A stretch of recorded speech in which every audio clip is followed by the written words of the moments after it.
Prudent News. Now look at the headlines. Should mining be closed? Experts unanimously say no. Demand resumption of legal mining at the earliest, discontinuation of illegalities.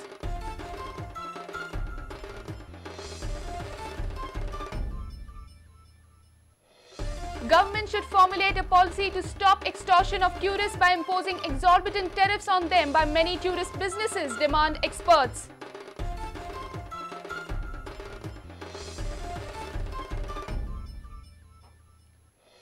Contractor blacklisted by the CBI awarded Lusofonia work contract alleges Congress doubts completion of work in time.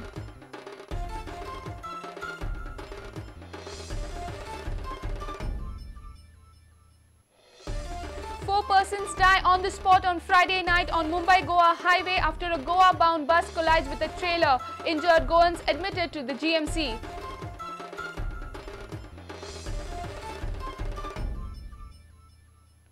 And government needs to provide facilities for snooker, Q sports lacking in numbers as players have to pay to play, says Secretary Nicholas D'Souza.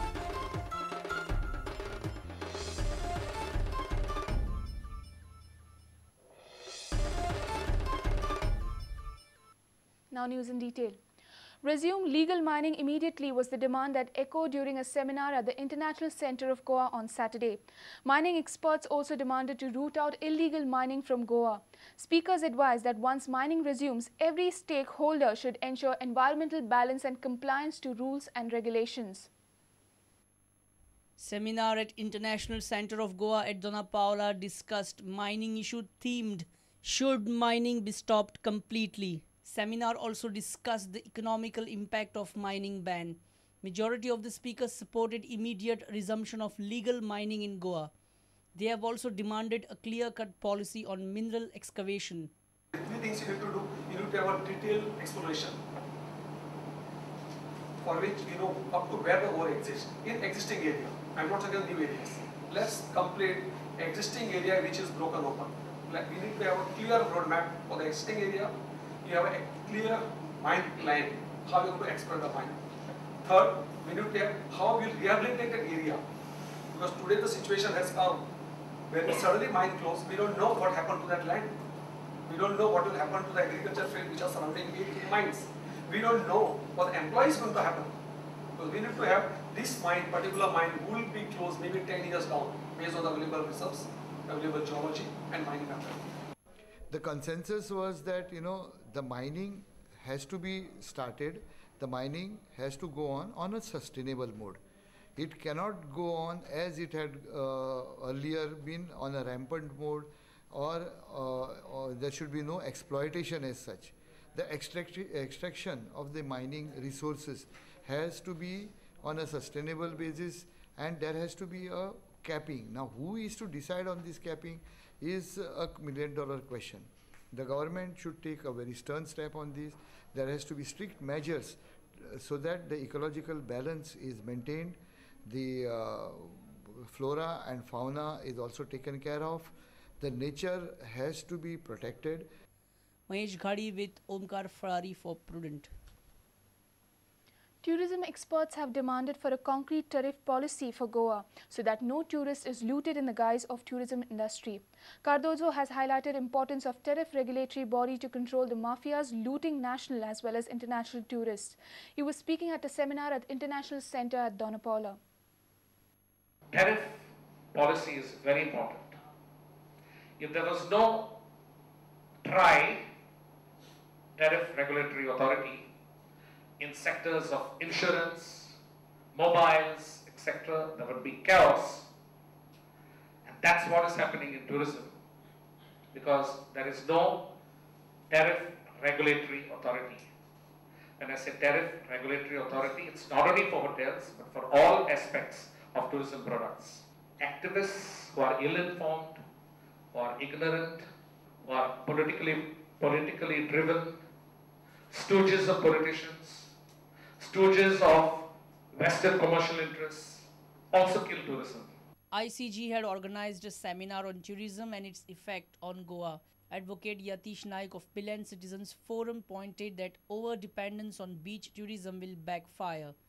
He urged that the government should come with the tourism policy at the earliest. The Goa government has been promoting a lopsided policy which is essentially a beach leisure tourism policy. This beach leisure tourism policy has created a situation where in the coastal belt, the infiltration into the culture of Goa is so visible that it is in fact attracting criticism now. People are resenting towards the movement of tourists. This should not exist. Art contributes majorly in tourism of Goa, but the officers appointed to formulate a policy of art and culture for promoting tourism are mostly relatives of politicians, which hampers tourism growth. Artist Subodh Kerkar dropped another bombshell. Collective wisdom of the successive governments have only managed to create the casinos now, which is another man-made thing. The Portuguese gave us the Rome of the East. Our government is giving us the Las Vegas of the East. Public art is a very serious issue. This sculpture is not going to be remembered by generations to come. It's a very ordinary work, and Mr. Manohar Parrikar set it up there during the first IFI, and he called a very well-known French director to inaugurate that sculpture. I happened to be present, and this French director, after he inaugurated it, privately he laughed at it. So what I'm trying to tell you is selection of public art is a very serious affair, and it cannot be left to politicians and bureaucrats. It is a professional job to select art. Reporter Mahesh Gadi with video journalist Omkar Farari for Prudent.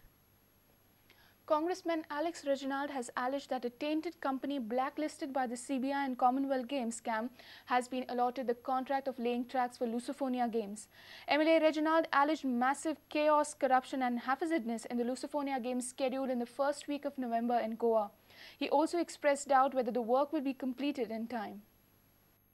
Alex Reginald has alleged that tainted and controversial companies are awarded Lusofonia work contracts. Reginald says work of Lusofonia Games is carried out in a haphazard manner and with substandard equipments. He also doubts whether the work will be completed in time. The construction company from Hyderabad has in turn sublet the works to Sports Infratech, a new company floated by Massive Jubilee Sports, which is blacklisted by the CBI for supply of substandard sports equipment for Commonwealth 2010. It is strange, under this Parrikar rule, a blacklisted company is now executing works of laying down the tracks for Lusofonia Games. The tracks, the amount valued at almost 12 crores. The total Lusofonia Games is going to be a fraud, and corruption will prevail there. It is nothing but it will be another fiasco of Commonwealth. Two advisors like Rajkumar Sicchetti and V.V. Saxena have been appointed back.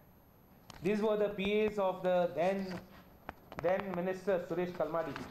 In fact, one of the officer has been found that he misused even his official position as DG Commonwealth Games, which the vigilance or the CBI has proved it. It means that Manohar Parrikar, when in the opposition, will shout at rooftops about corruption. But when in his power, the party goes to embrace these people. Dinesh Karpe for Prudent. It's time for a short break. Stay tuned.